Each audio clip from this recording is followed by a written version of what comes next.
I think it's an incredibly exciting moment to be talking about digital creativity and YouTube because, whether it's YouTube or Tumblr or Vine or Twitter, it's never been easier and cheaper to create work online, to be creative and to share that with anyone around the world. As long as your work resonates with someone anywhere, it'll find an audience. And that's a wonderfully democratizing trend.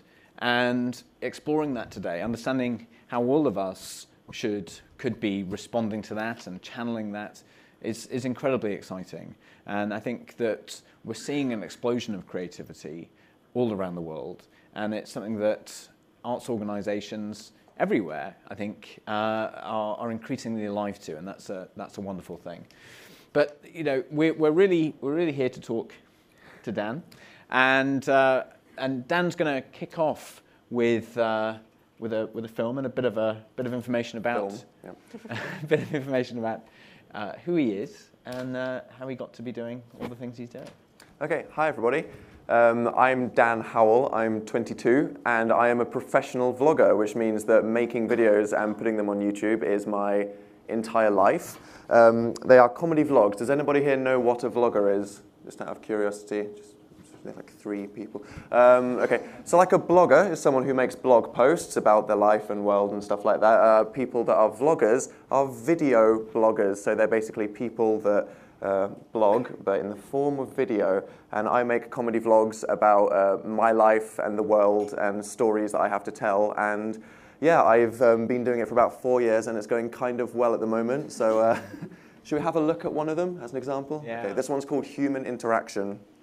Hi. Reasons why Dan's a fan. Yay! I don't like interacting with other humans. Okay, I'm gonna be clear, I am not saying this is a good thing. I am not trying to be cool like some stoic badass anime character that doesn't have time for losers. It's reasons why Dan's a fail, okay? It's a bad thing. Bad. Let me give you an example. Typical day for Dan, I'm roughly 47 minutes late for something. I run down the stairs, hop in a taxi, and... Alright, governor, what you up to today then?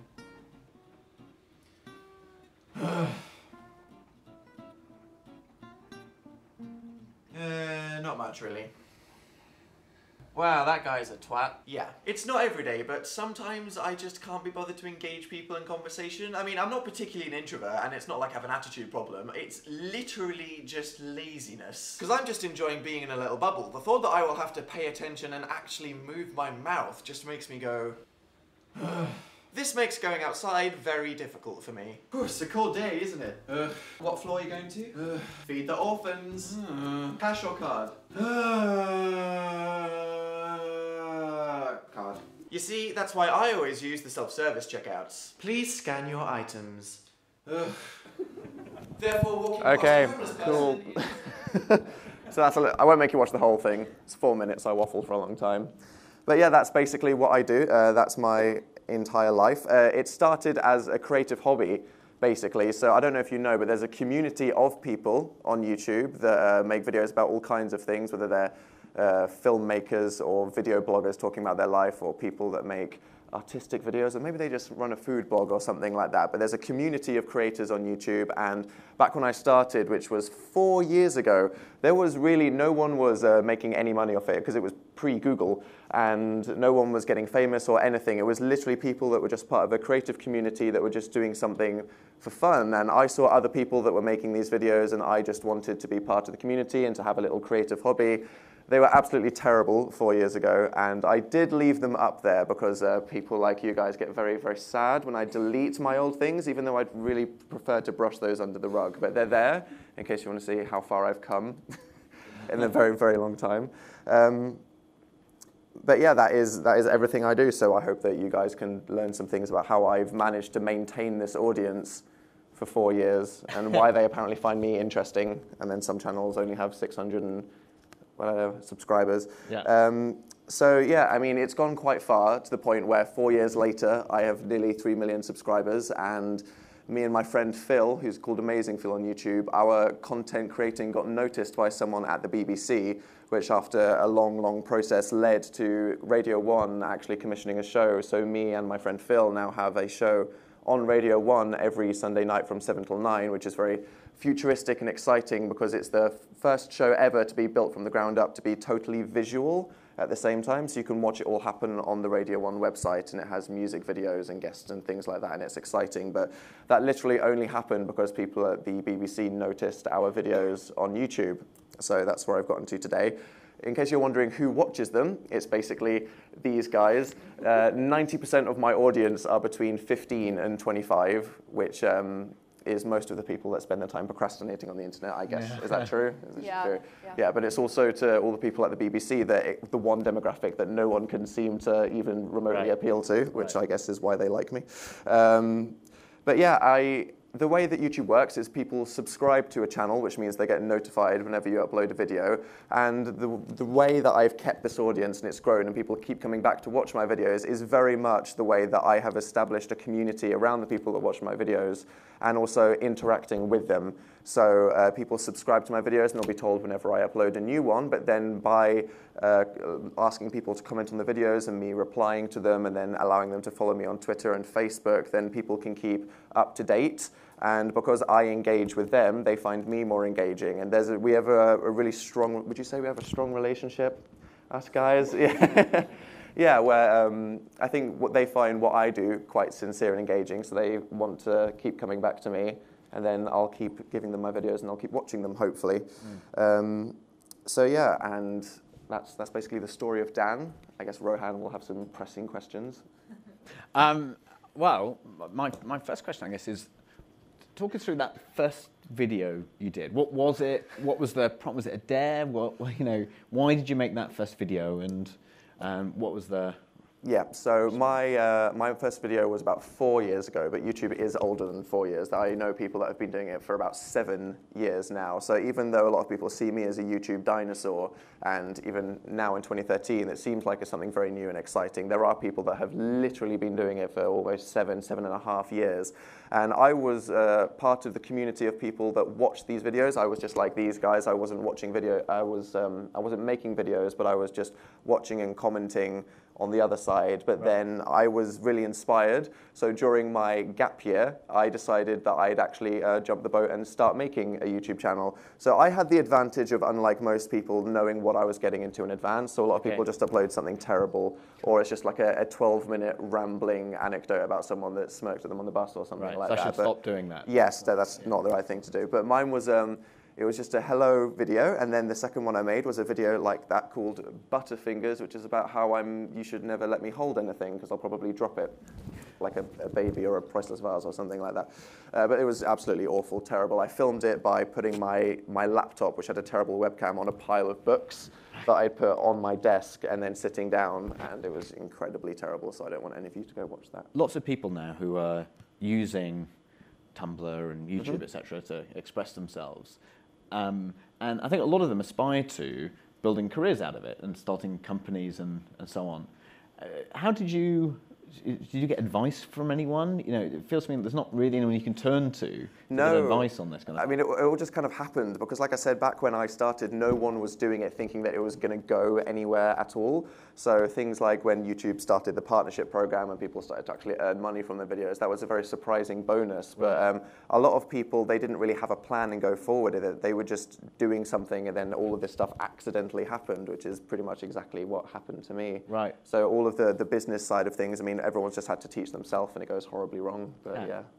And one of the things you do on the Radio 1 show is you get fans to, or listeners to send in videos music that they've videos. made, Yeah. music videos that they've made. Is there a lesson there for other kind of organisations in sort of encouraging creativity and people playing around with their content? Yeah, well, I mean, I think it makes it a lot more exciting. I mean, if you guys don't know, on the Sunday nights on Radio 1, you can watch the last hour of the official chart show on the website, which is presented by Jamil, which basically they do the, I think it's the top 10, but they play all of the official music videos, so it's a bit like Top of the Pops, but all sat down.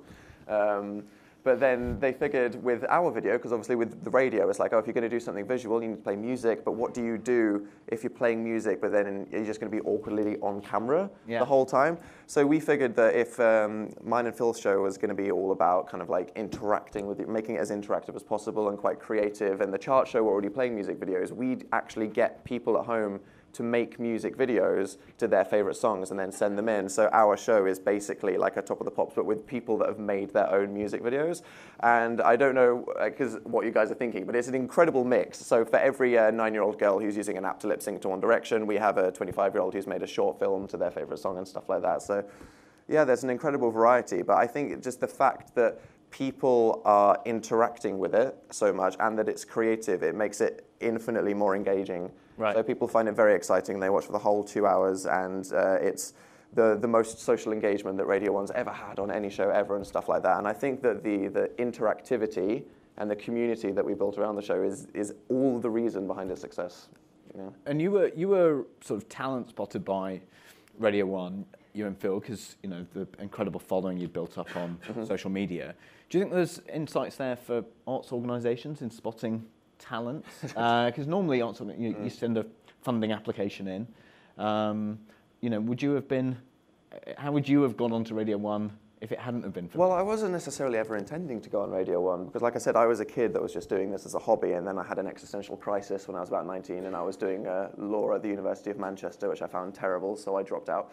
And I spent a year being a full-time internet hobo where I wasn't really earning any money from the internet, but I thought maybe if I try it, it'll work out. But then Radio 1 contacted us. So it's not like me or my friend were aspiring to do it. Right. They came to us, and so without YouTube, it wouldn't have happened at all. I mean, maybe if I decided that I had a passion for entertaining and maybe I wanted to go to the radio, it might have happened. But Right. I mean, finding talent from the internet is definitely something that people have started to do, because it's like you can see someone's portfolio already, if they've started to build up a creative series of videos or something like that. So I guess it depends what you want the talent for. Yeah. Dan is just a star of our platform. We have content from all sorts of organizations, all sorts of creators, talent from all over the world. And vloggers and creators like Dan, who've had the success, they are stars on our platform. We see them as the most successful proponents of YouTube. So we kind of see him absolutely as a star.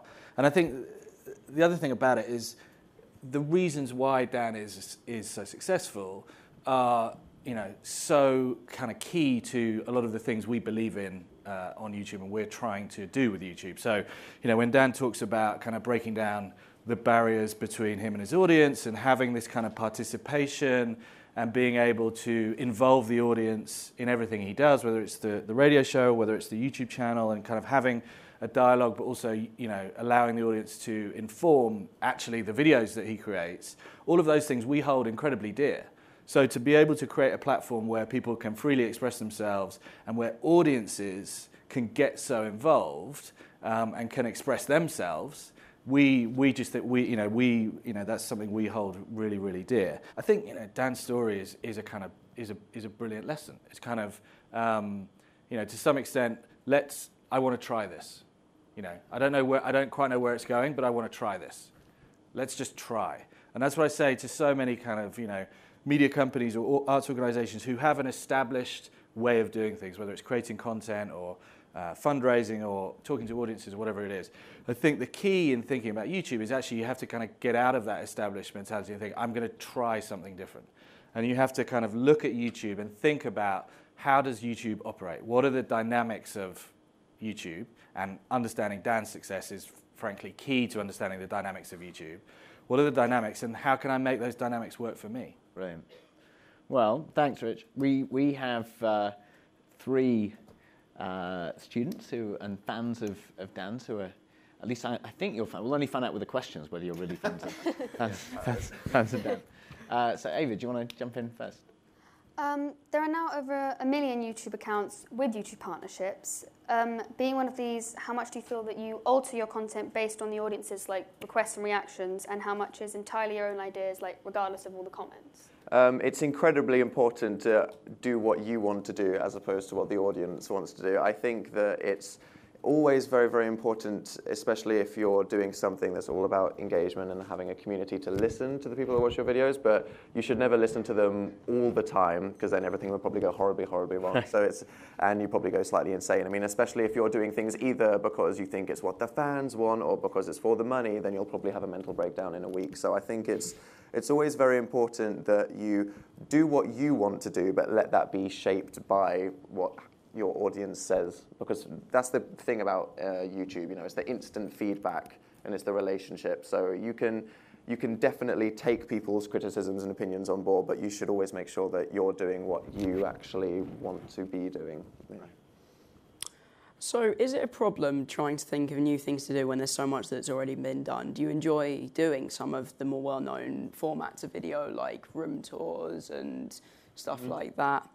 And if you do go to make a new idea, where would you start? Because there's so much to choose. Where would you begin? Yeah, I mean, I'm fairly sure there's literally no original ideas left in existence, are there at all? So, I mean, with my videos, I see it more as, you know, someone may have made a video before in the history of time about their personal relationship with other humans, but this one's more about mine. So especially if I'm making comedy vlogs about topics, so it could be one about how I suddenly have, like, PTSD flashbacks of really cringy moments in my teenage years, or maybe I'm making a video about an existential crisis, or maybe my room is messy. Other people on the internet will have talked about this before, but it's about what I have to say about it and how I want to say it.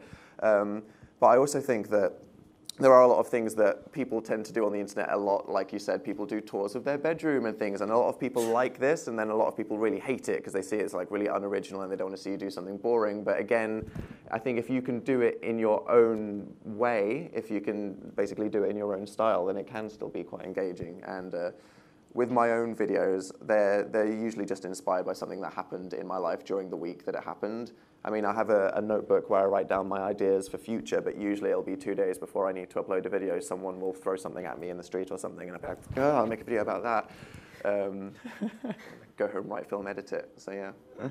I feel like Dan and I have been best friends for 2 years, apart from we literally just met about 15 minutes ago, and he doesn't really know anything about me. So as a content creator, Dan, has the way you interact with and respond to your audience changed as the scale of your audience has grown? And do you think with an audience as large as yours, it's still even possible to keep such intimacy, like the intimacy you started with?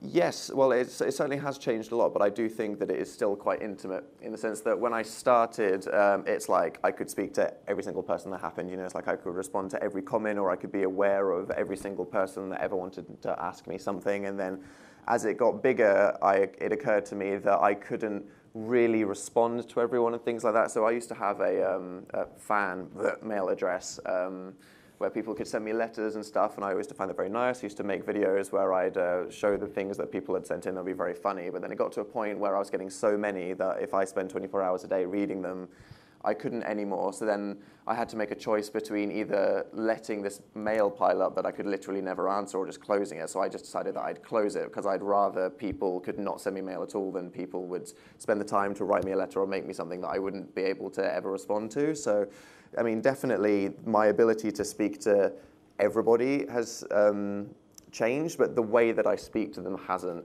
So even though some people may feel like it's more difficult to get a direct interaction from me, I still speak. It's like sometimes I tweet and then I suddenly remember that there's probably all kinds of people from the BBC and the outside world following me on Twitter, and that it's not just these guys that I could say something really embarrassing or intimate to. But yeah, I think it's all about even if the way you how you do it changes, if you still do it in the same way yourself, then it's good. Yeah. Comparing television and YouTube, I personally think television has a whole lot more, not television, YouTube has a whole lot more intimacy than TV does, and I much prefer that. And what do you think, as time goes on, YouTube will start to kind of overpower TV in terms of like numbers of fans and the ages of which you watch it, and what will become of this generation's YouTube fan base?